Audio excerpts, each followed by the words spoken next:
Il y a 7 choses que tu ne devrais jamais jeter à la poubelle parce que tu peux en faire quelque chose de génial. Et pourtant, tu les jettes probablement toujours dans ta poubelle. Je te montre ici quelles sont les astuces géniales dont il s'agit. Ainsi, au lieu de jeter une vieille brosse à dents à la poubelle, tu devrais y mettre le feu. Et ce, comme tu peux le voir ici, sous l'articulation. Mais elle ne devrait pas brûler, juste se ramollir un peu, afin que tu puisses maintenant plier la tête en arrière, jusqu'à ce qu'elle soit inclinée de 90 degrés. Maintiens-la brièvement dans cette position pour qu'elle se durcisse à nouveau.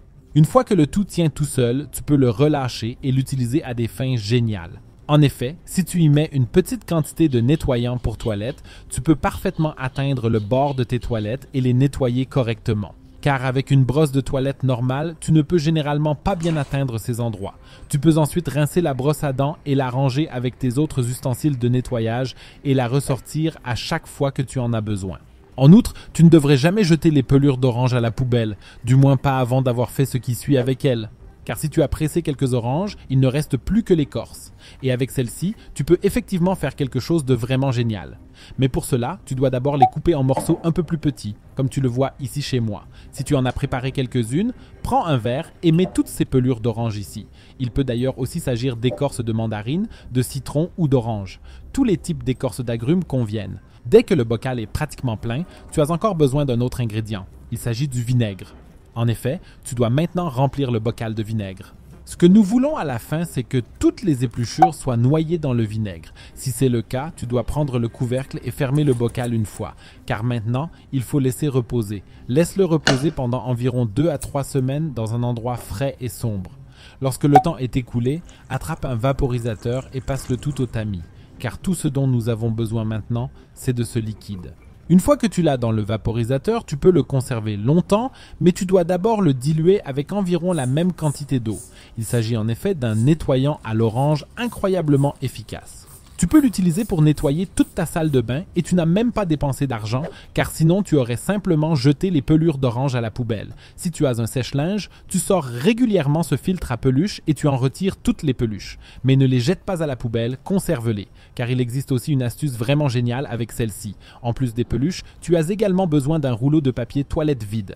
Car c'est dans celui-ci que tu dois maintenant insérer les peluches. Lorsque le tout est rempli comme tu le vois chez moi, la préparation est déjà terminée, car tu peux maintenant faire quelque chose de vraiment génial avec ces peluches. Si tu as une cheminée, tu peux t'en servir pour l'allumer. Il s'agit en effet d'un très bon allume-feu. Ajoute donc le tout à ton bois, allume-le et ferme la porte. Il ne te reste plus qu'à attendre, car le tout va se consumer lentement et veiller à ce que le bois soit bien enflammé. Et à la fin, il y aura du feu et tu n'auras pas eu besoin de dépenser de l'argent pour un allume-feu, mais tu auras simplement utilisé les matériaux que tu aurais normalement jetés à la poubelle.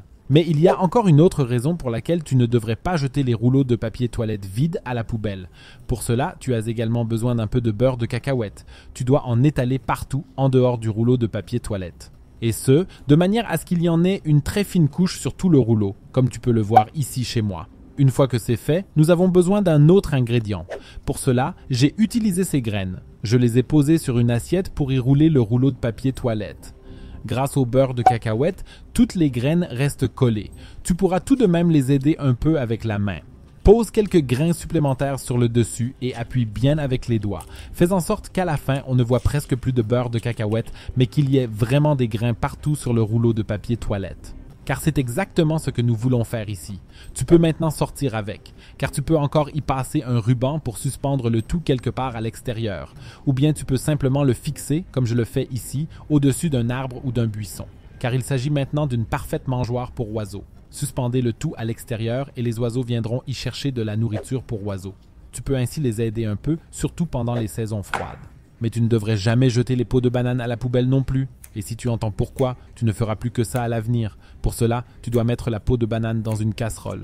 Le mieux est de la découper en petits morceaux comme tu le vois ici. J'ai pris environ 100 grammes de peau de banane. Nous avons également besoin d'eau. Pour 100 grammes de peau de banane, il faut compter 1 litre.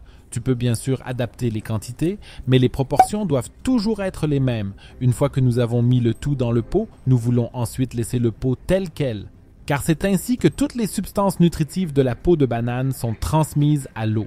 Laisse-la donc reposer pendant environ 2 jours, puis verse-la dans une passoire. Car tout ce dont nous avons besoin, c'est de ce liquide. Tu peux ensuite jeter la peau de banane.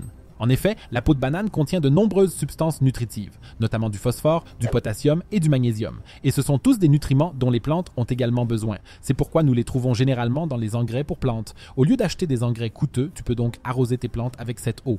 Arrose-les régulièrement avec cette eau environ toutes les 2 fois. C'est-à-dire une fois avec de l'eau normale et la fois suivante avec de l'eau à base de peau de banane. Tu peux ainsi assurer une belle croissance des plantes. Et je suis vraiment sûr que tu as toujours jeté ces sachets lorsque tu les as trouvés quelque part. Il s'agit en fait de sachets de gel de silice. Le tout est du gel de silice, un agent de séchage. Tu peux l'utiliser pour vraiment beaucoup de choses. Si tu en mets par exemple quelques-uns dans ta boîte à outils, tu peux faire en sorte que les outils ne commencent pas à rouiller. Il est également très utile dans le tiroir à couverts, car là aussi il se peut que la rouille s'accumule sur nos couverts. Ces petits sachets permettent d'éviter cela, car l'humidité va dans ces sachets et ne peut plus se déposer sur les couverts. C'est pourquoi cela fonctionne aussi très bien dans un sac de sport. En effet, lorsque tu y mets tes vêtements de sport, la transpiration s'y accumule généralement en quantité. Et cette transpiration est justement absorbée par ces petits sacs. Ainsi, tu peux veiller à ce que ton sac de sport ne sente pas le renfermer. Et pour la même raison, ils sont aussi très bien adaptés à ta garde-robe. Il te suffit d'en placer quelques-unes quelque part dans ton armoire pour profiter de ces avantages. Avec le temps, les vieux documents ou surtout les vieilles photos risquent de jaunir, de pâlir ou de devenir humides. Pour éviter cela, tu peux simplement placer quelques-uns de ces sachets entre les photos ou les documents.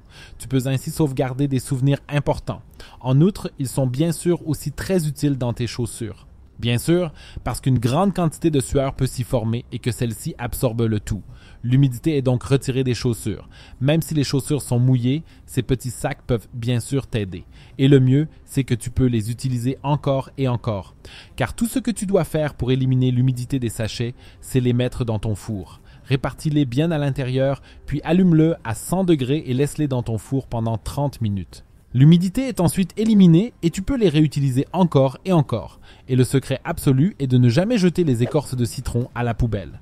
Car avec celle-ci, tu peux faire une toute autre chose, vraiment géniale. Tu presses donc des citrons et il te reste cette peau. Et tu peux maintenant l'utiliser dans ton lave-vaisselle et ce pour une raison vraiment géniale. Tout ce que tu dois faire, c'est le mettre dans ton lave-vaisselle. Ces tiges sont les plus adaptées, car tu peux tout simplement les enfoncer dessus, comme tu le vois ici chez moi, pour qu'ils tiennent bien et ne volent pas dans ton lave-vaisselle. Tu peux maintenant verser normalement ton produit vaisselle dans le lave-vaisselle et répartir quelques-unes de ces écorces de citron dans tout le lave-vaisselle. Il peut y en avoir jusqu'à 4, car grâce à l'acide citrique qu'elles contiennent, nous avons 2 avantages géniaux. D'une part, cela permet de rendre ta vaisselle vraiment propre. Les verres brillent et sont vraiment clairs. De plus, le tout permet de détartrer ton lave-vaisselle. Tu peux donc aussi augmenter sa durée de vie. Une fois que le tout est terminé, tu peux l'enlever et le jeter maintenant. Et si tu veux connaître d'autres astuces géniales que presque personne ne connaît, mais que tout le monde devrait connaître, regarde absolument la vidéo que tu vois maintenant à l'écran, car c'est là que je te les montre. Clique directement dessus.